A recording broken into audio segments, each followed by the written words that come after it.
दोस्तों मैं हूं आप सभी का होस्ट मोहित त्रिपाठी और सबसे पहले मैं अपने सभी व्यूअर्स का अपने YouTube चैनल शिवराम कृपा व्लॉग्स में हार्दिक स्वागत करता हूं। आज की यह वीडियो कुछ अलग होने वाली है।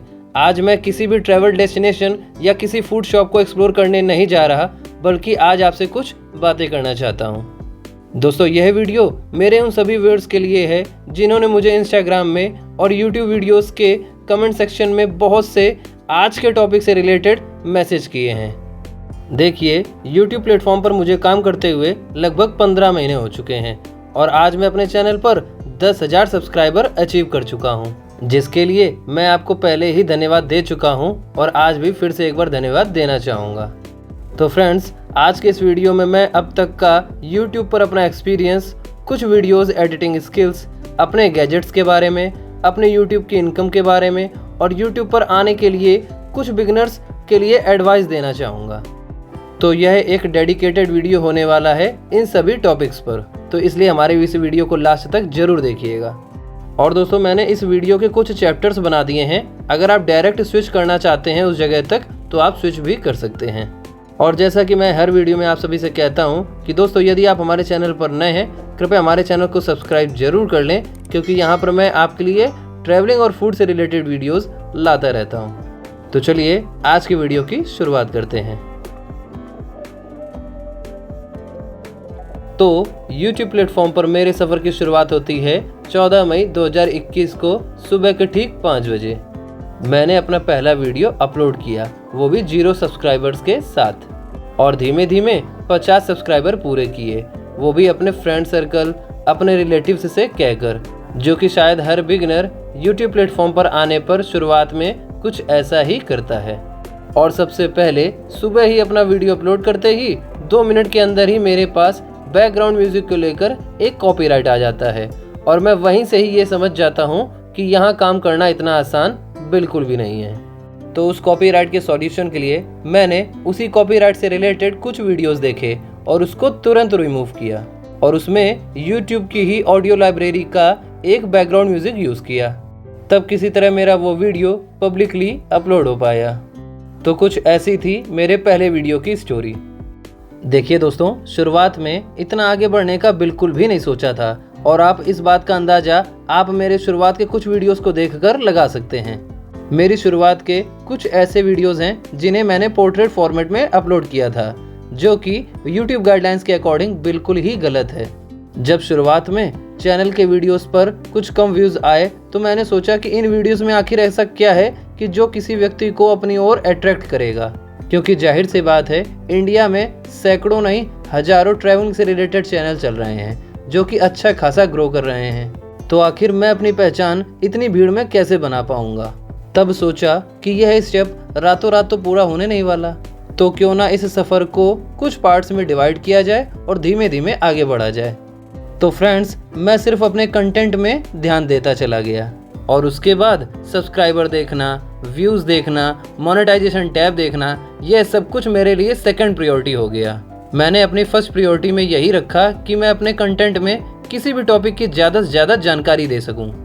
और उसके बाद मेहनत करने से ना पीछे तब हटा था और ना ही आज हटा हूँ। तब शुरुआत में धीमे धीमे बढ़ते हुए मेरे कुछ 100 सब्सक्राइबर पूरे हो चुके थे। वैसे किसी भी यूट्यूबर के 100 सब्सक्राइबर होने के बाद ही असली खेल शुरू होता है 1000 सब्सक्राइबर पूरे होने का। और बस फिर क्या, मैं रुका नहीं, मैं अपने कंटेंट में ज़्यादा से ज़्यादा और सही जानकारी देता चला गया और डे बाय डे इम्प्रूव करता चला गया। और आप मेरे पिछले बहुत से ऐसे वीडियोस देखेंगे जिनमें मैंने मैन्युअली इंग्लिश सबटाइटल्स ऐड किए हैं और वह देखकर आप उन वीडियोस में मेरी मेहनत का अंदाज़ा लगा सकते हैं। और उसी के साथ साथ मैं वीडियो लाता हूँ जम्मू से कटरा की ट्रेन जर्नी का, जिसने मुझे शुरुआत में ही काफ़ी बूस्टअप दे दिया था। उसके बाद मैंने हरिद्वार ट्रैवल किया, जम्मू कश्मीर में माता वैष्णो देवी मंदिर के भी दर्शन किए और मैं अमृतसर भी गया और उसके बाद दोबारा अपने फेवरेट प्लेस हरिद्वार पहुंचा और वहीं से सोचा कि हरिद्वार ट्रैवल सीरीज़ की शुरुआत करनी चाहिए। और हरिद्वार के कुछ वीडियोस लाते हुए मैंने नीलकंठ मंदिर तक की भी यात्रा की और वहाँ के भी कुछ वीडियोस अपने YouTube चैनल पर शेयर किए, जो कि शायद आपने हमारे चैनल पर विजिट किए होंगे। लेकिन दोस्तों यह सब चलते हुए ऐसा बिल्कुल भी नहीं था कि मेरे हर वीडियोस पर बहुत ही अच्छे व्यूज़ आ रहे थे। मेरे आज भी ऐसे पुराने कुछ वीडियोस पड़े हैं जिनमें 200-250 व्यूज़ ही हैं और आप वह जाकर विजिट कर सकते हैं। तो यह सब देखकर आपको रुकना नहीं है। अगर आप YouTube पर आए हैं तो एक कंसिस्टेंसी के साथ अपने वीडियोस को इम्प्रूव करते रहें और YouTube पर बने रहें। इस YouTube प्लेटफॉर्म पर स्लो सक्सेस ही आपको आपकी मंजिल की ओर ले जाएगी। और दोस्तों, हरिद्वार ट्रैवल सीरीज़ में काम करते हुए मैं एक वीडियो लाया शांति कुंज के ऊपर, जो कि मेरे चैनल पर अब तक की मेरी सबसे बड़ी वीडियो है और इसे बनाने में मुझे पूरे 3 हफ्ते लगे थे। और फ्रेंड्स, सच बताऊं तो उस वीडियो ने मुझे काफ़ी बूस्टअप दिया। और उसी के साथ साथ मैं कानपुर से हरिद्वार की एक ट्रेन जर्नी भी लाया था, जिसे बनाने में भी मेरी काफ़ी मेहनत लगी थी। और भी ऐसी बहुत सी वीडियोज़ हैं जिन्होंने मुझे अच्छा खासा बूस्टअप दिया। और फिर समय आता है मोनेटाइजेशन की एलिजिबिलिटी का, और इसकी भी एक इंटरेस्टिंग स्टोरी है, आइए आपको बताते हैं। देखिए, जो लोग नहीं जानते उनके लिए मैं बता दूं, YouTube चैनल को मोनेटाइज करने के लिए करंट सिनेरियो के अकॉर्डिंग आपके चैनल पर मिनिमम 1000 सब्सक्राइबर और 4000 घंटे का वैलिड वॉचिंग आवर होना चाहिए, वो भी आखिरी 12 महीनों का। मेरे चैनल पर 1000 सब्सक्राइबर तो लगभग 4 महीनों के अंदर ही पूरे हो गए थे, लेकिन वॉचिंग आवर, जो कि अपने आप में एक माइलस्टोन सा लगता है, वह मुझे अचीव करने में शुरुआत में बहुत ज़्यादा समय लगा। और किसी तरह वीडियोस लाते हुए और कंटेंट को इम्प्रूव करते हुए समय आता है नवंबर 2021 का, और ये बात है मिड ऑफ नवंबर की, लगभग 15 या 16 नवंबर के आसपास की। उस समय मेरे चैनल पर लगभग 2600 सब्सक्राइबर पूरे हो चुके थे, लेकिन वॉचिंग आवर कंप्लीट करने में अभी भी मुझे 500 घंटे बाकी थे। लेकिन उस वक्त एक ऐसा टाइम भी आता है कि मेरे मोनेटाइजेशन टैब में 6 दिनों तक 3500 घंटे ही शो हो रहे थे, और इसे लेकर मेरी बेचैनी बढ़ती जा रही थी। और लगभग 6 दिन बीत चुके थे, YouTube ने वह टैब अपडेट ही नहीं किया था। लेकिन एक हफ्ते बाद एक ऐसा समय आता है जिसमें अचानक से मुझे 4600 घंटे पूरे होते दिखते हैं, और तब मैं एक राहत की सांस लेता हूँ। और उसके बाद क्या, मेरे YouTube चैनल की मोनेटाइजेशन की एलिजिबिलिटी लगभग 6 महीनों के ही आसपास पूरी हो चुकी थी, और मैंने सारा प्रोसेस फॉलो करते हुए अपने चैनल को मोनेटाइज करने के लिए YouTube को भेज दिया था। और उसके बाद का इंतज़ार तो कुछ ऐसा बीता है कि आप पूछिए ही मत। देखिए, काम कोई भी हो, जिस काम के लिए आप इतनी मेहनत कर रहे होते हैं, आपने इतना ट्रैवल पर खर्चा कर लिया होता है, और वह सिर्फ एक दिन पर ही नहीं और एक डिसीजन पर निर्भर करता है। क्योंकि YouTube चैनल मोनेटाइज करने के लिए कुछ काम तो आर्टिफिशियल इंटेलिजेंस मशीनें करती हैं और कुछ काम मैन्युअली भी होते हैं। तो मुझे यह डर सता रहा था कि शायद मैंने किसी जगह कहीं कमी तो नहीं की, और पूरे 2 दिन तक टेंशनाइज फील करते हुए समय आता है 23 नवंबर की रात 8:56। मेरे पास एक मेल आता है YouTube की तरफ से, और ये है वो मेल। और उस समय कुछ ऐसा महसूस होता है कि बहुत कुछ अचीव कर लिया, लेकिन यह तो सिर्फ एक शुरुआत ही थी। और उसके बाद क्या, अपने माता पिता का आशीर्वाद लिया और परमठ वाले बाबा के दर्शन करने के लिए पहुंच गया, और इसके आगे के सफ़र की शुरुआत की। तो कुछ ऐसी थी मेरे मोनेटाइजेशन की छोटी सी स्टोरी। दोस्तों, इस 6 महीने के सफ़र में मैंने लगभग 33 वीडियो अपलोड किए, और इन्हीं वीडियोस की मदद से मैंने वॉचिंग आवर कंप्लीट करते हुए अपने चैनल को मोनेटाइज किया। और जिस दिन आपका चैनल मोनेटाइज होता है, उसी के बाद से ही आप अपने चैनल पर YouTube इनकम क्रिएट करने लगते हैं, और उसी दिन से ही आपको आपकी मेहनत का फल मिलने लगता है। और दोस्तों, चैनल मोनेटाइज हो जाने के बाद मैंने हरिद्वार सीरीज़ को ऑलमोस्ट फिनिश कर दिया था, और मैं अपने कानपुर शहर वापस आ जाता हूँ। और हरिद्वार सीरीज़ के साथ साथ मैंने ऋषिकेश शहर को भी पूरा एक्सप्लोर कर लिया था। मैं ऋषिकेश सीरीज़ की शुरुआत करने ही वाला था, लेकिन उससे पहले मैंने अपने कानपुर शहर की कानपुर मेट्रो प्रोजेक्ट सीरीज़ पर काम करना शुरू कर दिया था। और उसके बाद मैंने यह सोचा कि सबसे पहले मैं अपने शहर के टूरिज्म को प्रमोट करूंगा, उसके बाद मैं किसी अदर शहर की तरफ बढ़ूंगा।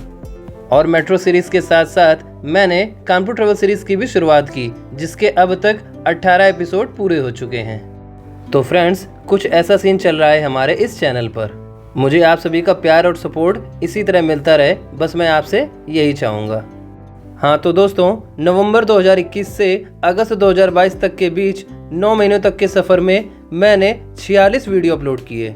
तो इस प्रकार मैंने इस पूरे 15 महीने के सफ़र में 79 वीडियो अपलोड किए हैं और उसके बाद से लेकर मैंने अब तक पूरे 10,000 सब्सक्राइबर अचीव किए। और इस छोटी सी अचीवमेंट की खुशी में एक मैंने छोटा सा सेलिब्रेशन भी किया, अपने माता पिता के साथ केक कट किया।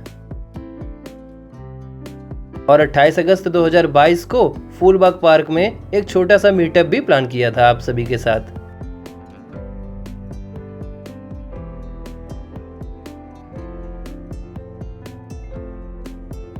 तो दोस्तों, ये था मेरा YouTube पर अब तक का पूरा एक्सपीरियंस और मैं यह उम्मीद करता हूँ कि मैंने इसे शेयर करते हुए आपके बहुत से सवालों के जवाब दे दिए होंगे। और आइए अब कुछ अदर टॉपिक्स पर भी बात करते हैं।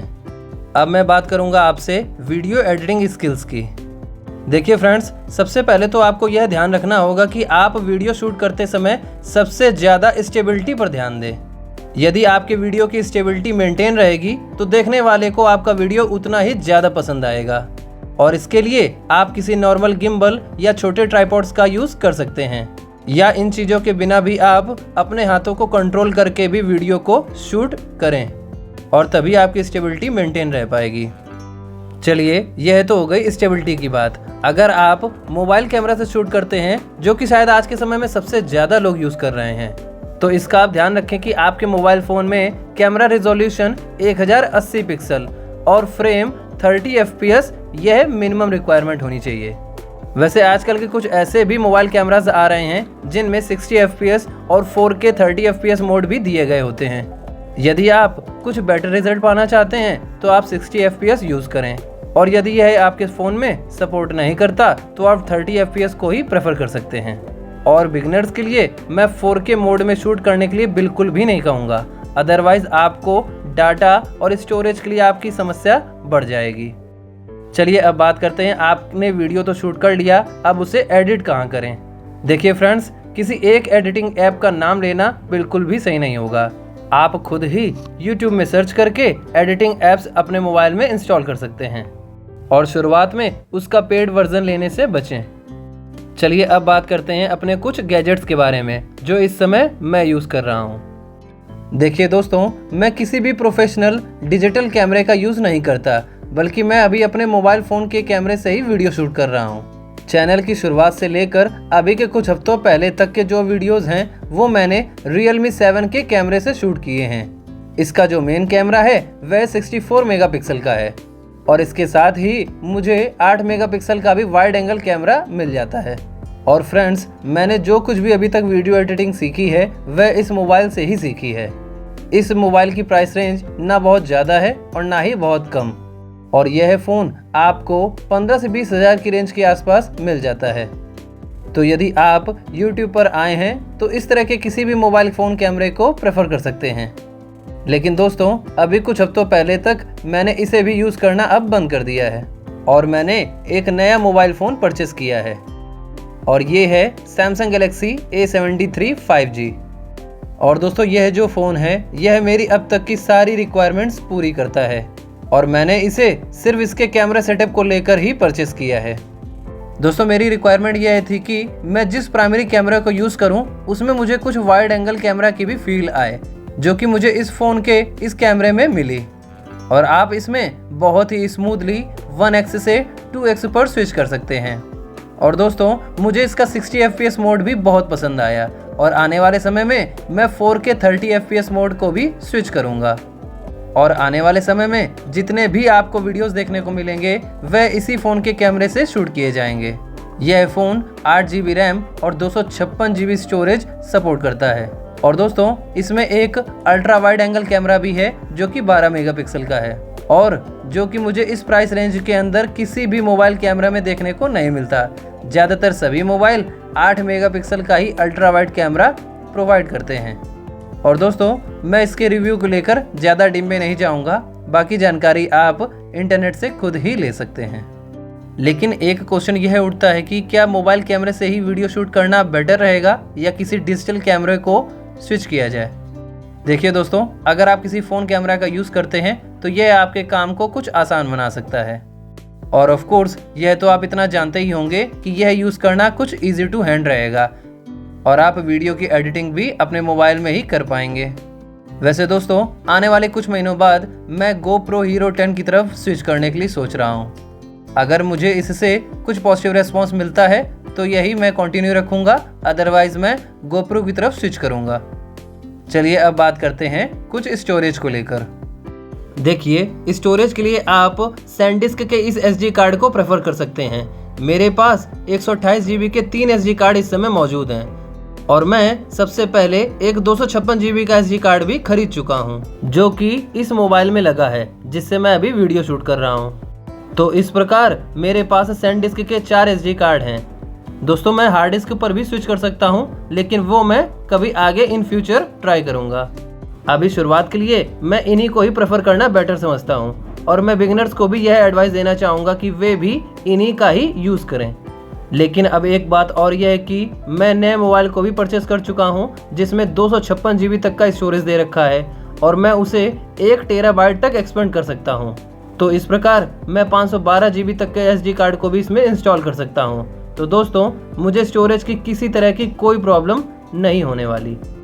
अब बात करते हैं, अगर स्टोरेज इससे भी ज़्यादा होता है तो आप अपने पिछले वीडियोस के कलेक्शन को PC में सेव कर सकते हैं और of course in SD card को फिर अवॉइड कीजिएगा। और मोबाइल से PC में फाइल्स ट्रांसफ़र करने के लिए आप एक OTG कनेक्टर परचेस करें। मैंने भी यह एक खरीद रखा है और इसके साथ एक पेन ड्राइव भी ली है।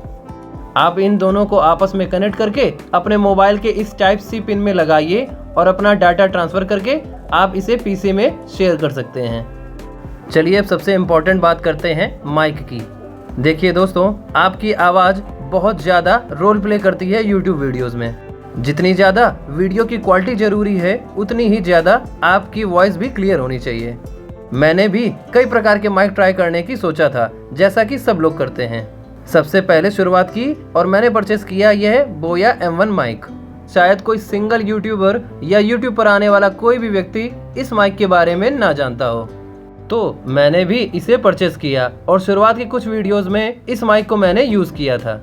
लेकिन मुझे यह इतना इफेक्टिव आउटपुट नहीं दे पाया, क्योंकि पर्सन टू पर्सन सभी की आवाज़ वेरी करती है। हाँ, लेकिन मैं इसका यूज़ आउटडोर वीडियो शूट करते समय ज़रूर करता हूँ, किसी सेकंड पर्सन से बात करते समय या किसी फेमस पर्सनैलिटी का इंटरव्यू लेते समय मैं इसे यूज़ करता हूँ। देखिए दोस्तों, अब मेरी आवाज़ कुछ भारी सी है, तो मैंने किसी अदर प्रोफेशनल माइक को ट्राई करने के बजाय मैंने कुछ ईयरफोन्स को ट्राई किया और मुझे ईयरफोन्स के माइक मेरे अकॉर्डिंग कुछ ज़्यादा बेटर लगे। दोस्तों, जब मैं Realme 7 यूज़ करता था तो उस समय मैंने यह Redmi के ईयरफोन्स के माइक से वीडियो शूट करना प्रेफर किया था। अब क्योंकि मैंने Samsung मोबाइल पर स्विच कर दिया है, तो मैंने Samsung के ही ईयरफोन लेने की सोचा। और दोस्तों, सच बताऊं तो इन दोनों ही ईयरफोन्स के इन माइक के द्वारा मुझे काफ़ी अच्छा रिस्पॉन्स मिला।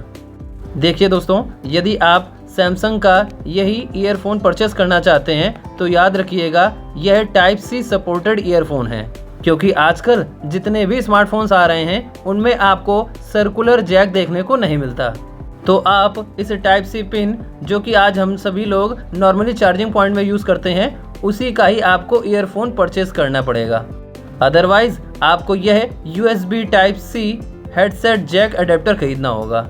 और यह भी मैंने खरीद रखा है, क्योंकि अगर मैं सैमसंग मोबाइल का ही यूज़ करके उसमें बोया M1 माइक ऐड करना चाहूँगा तो मुझे इस अडेप्टर की ज़रूरत होगी। चलिए अब बात करते हैं गिम्बल की। दोस्तों, ये है डिजिटेक का गिम्बल। कुछ समय पहले मैंने अपने दोस्त से इसे सेकेंड हैंड पर परचेस किया था, लेकिन अब क्योंकि मैं OIS सपोर्टेड कैमरा फ़ोन ले चुका हूँ तो मुझे इसकी ज़रूरत ना के बराबर पड़ती है। और कुछ दिन पहले इसमें कुछ टेक्निकल इशू आने के कारण मैंने इसे कैरी करना भी अब बंद कर दिया है। हाँ, अगर आप इसे ख़रीदना चाहते हैं तो आप भी इसे ज़रूर खरीद सकते हैं। चलिए अब मैं आपको अपना दूसरा गैजेट दिखाता हूँ। दोस्तों, मेरे पास एक गोरिल्ला ट्राइपॉड भी है, यह भी डिजिटेक का ही है। अगर इसमें मैं अपना मोबाइल सेट करता हूँ तो इससे मोबाइल पकड़ना कुछ ईजी टू हैंड हो जाता है और स्टेबिलिटी भी कुछ मेंटेन रहती है। और दोस्तों, इसे ही मैं मोस्ट ऑफ द टाइम अपने साथ रखता हूँ। और मेरा अगला गैजेट भी एक ट्राइपॉड ही है, यह भी डिजिटेक का ही है।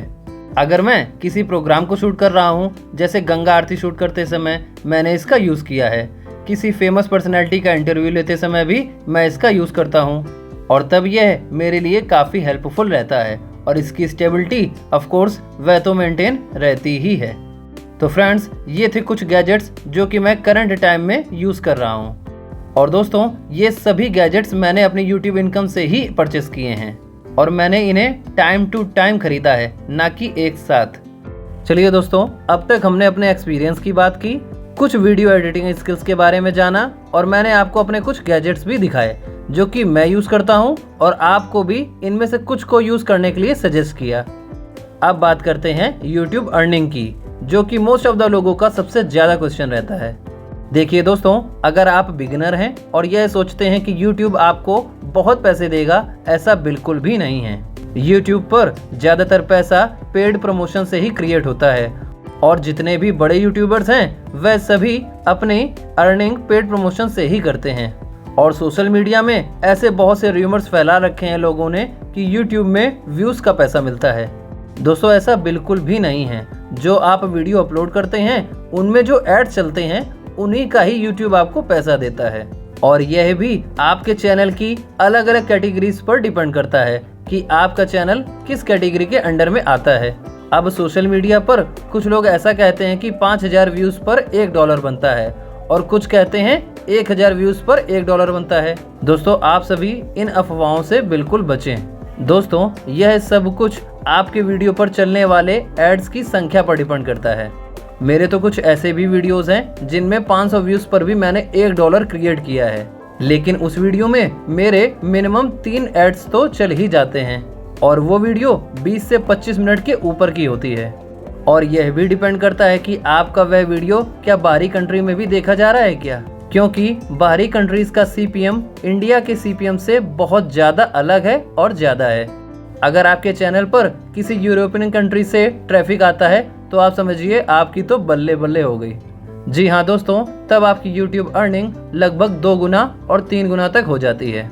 और दोस्तों, मैं आपकी जानकारी के लिए बता दूं, YouTube का एक मिनिमम क्राइटेरिया है। जब तक आपके एडसेंस अकाउंट में $100 कंप्लीट नहीं हो जाते तब तक आपके बैंक अकाउंट में गूगल एडसेंस पैसे नहीं भेजता। तो आपको इस बात का ध्यान रखना पड़ता है कि आपको 1 महीने के अंदर ही $100 कंप्लीट करने होंगे और इसके लिए आप 1 महीने के अंदर ही अपने वीडियोस की संख्या को बढ़ा सकते हैं और अच्छे व्यूज़ लाकर एड्स को रन कराकर अपनी अच्छी खासी इनकम जनरेट कर सकते हैं। और दोस्तों, मैं आपको अपनी इनकम इस प्लेटफॉर्म पर शेयर नहीं कर सकता क्योंकि यह YouTube गाइडलाइंस के बिल्कुल खिलाफ है। चलिए, अब एक आखिरी पॉइंट मैं आपसे डिस्कस करने वाला हूं और इसके साथ ही मैं आपको कुछ एडवाइस भी देना चाहूँगा। दोस्तों, मैंने यहाँ पर 3 तरह के ग्राफ खींचे हैं, जरा इन्हें ध्यान से देखिएगा। बहुत से लोगों को लगता है कि आप YouTube पर आते हैं, पहला वीडियो अपलोड किया, कुछ अच्छा चला, उसके बाद दूसरा भी अच्छा चलेगा और तीसरा भी और इसी तरह आगे भी सो ऑन। तो फ्रेंड्स, ऐसा बिल्कुल भी नहीं है। इस माइंडसेट से आप बिल्कुल भी आप यहाँ पर मत आइएगा और यह लक बाई चांस वाली बात हो जाएगी। अब आप दूसरे ग्राफ को देखिएगा। आपने लगभग सैकड़ों वीडियो अपलोड कर दिए और उनमें से सिर्फ एक ही ऐसी वीडियो है जिसमें लाखों व्यूज़ आ गए। अदर वीडियोस में आपके 100-200 व्यूज़ ही या 50-100 व्यूज़ ही आते हैं। तो दोस्तों, ऐसी ग्रोथ भी किस काम की? इसका मतलब यह भी लक बाई चांस वाली बात हो जाती है। और ग्राफ में आप देखेंगे यह पोजीशन भी ज़्यादा देर तक नहीं टिकती और यह ये शो करता है कि आपको अपने कंटेंट में बदलाव की ज़रूरत है। और दोस्तों, यह है तीसरा और आखिरी ग्राफ। कुछ ऐसी पोजीशन आपको इसमें हमेशा बरकरार रखनी होगी। शुरुआत में भले कुछ कम ही व्यूज़ आएँ, लेकिन आपको अपने कंटेंट को बेहतर बनाते हुए आगे ही बढ़ना होगा। भले ही कुछ वीडियोस के बाद आपके चैनल में कम व्यूज़ आएँ, लेकिन आपको लगातार आगे बढ़ते रहना होगा और इम्प्रूव करते रहना होगा। और दोस्तों, मैं आपसे एक आखिरी बात और कहना चाहूँगा जो कि मैं हमेशा से फॉलो करता हूँ। दोस्तों, याद रखिएगा, यदि आप 100 रुपये की कीमत का काम करते हैं और आप उसमें 1000 रुपये की मेहनत का एफर्ट नहीं डाल सकते तो आप उस फील्ड में कभी भी आगे नहीं बढ़ सकते। ऐसा मेरा मानना है। आप जो भी काम करें, YouTube के अलावा ही कोई और भी काम हो, आप उसमें अगर 100% से ज़्यादा का एफर्ट नहीं डालते तो आप उस फील्ड में कभी भी आगे नहीं बढ़ सकते। एक इसी ही सिद्धांत के साथ और अपने बाबा के आशीर्वाद से मैं इस YouTube पर काम कर रहा हूँ और आप लोगों का प्यार और सपोर्ट इसी तरह मिलता रहे, बस मैं यही आप सभी से उम्मीद करता हूँ। बताइए दोस्तों, आप सभी को हमारा आज का यह एपिसोड कैसा लगा। यह वीडियो हमारे इस चैनल की कैटेगरी के टॉपिक से कुछ अलग था। मेरे पास बहुत से ऐसे लोगों के कमेंट्स आए थे कि मैं आज के वीडियो में दिखाए गए टॉपिक से रिलेटेड एक वीडियो बनाऊं, तो मैं आज की यह वीडियो उन्हीं लोगों को ही डेडिकेट करता हूं। उम्मीद है आपको इस वीडियो से बहुत कुछ सीखने को मिला होगा। और दोस्तों, आपको हमारी यह मेहनत कैसी लगी, कृपया इस बारे में भी मुझे कमेंट करके ज़रूर बताइएगा। यदि आपको हमारी यह वीडियो पसंद आई है तो कृपया इस वीडियो को लाइक और शेयर जरूर कीजिएगा। और यदि आप हमारे चैनल पर नए हैं तो कृपया हमारे चैनल को सब्सक्राइब जरूर कर लें, क्योंकि यहाँ पर आपको फूड और ट्रैवलिंग से रिलेटेड वीडियोस मिलते रहेंगे। बस दोस्तों, इसी तरह सपोर्ट करते रहिए और देखते रहिए शिवराम कृपा व्लॉग्स।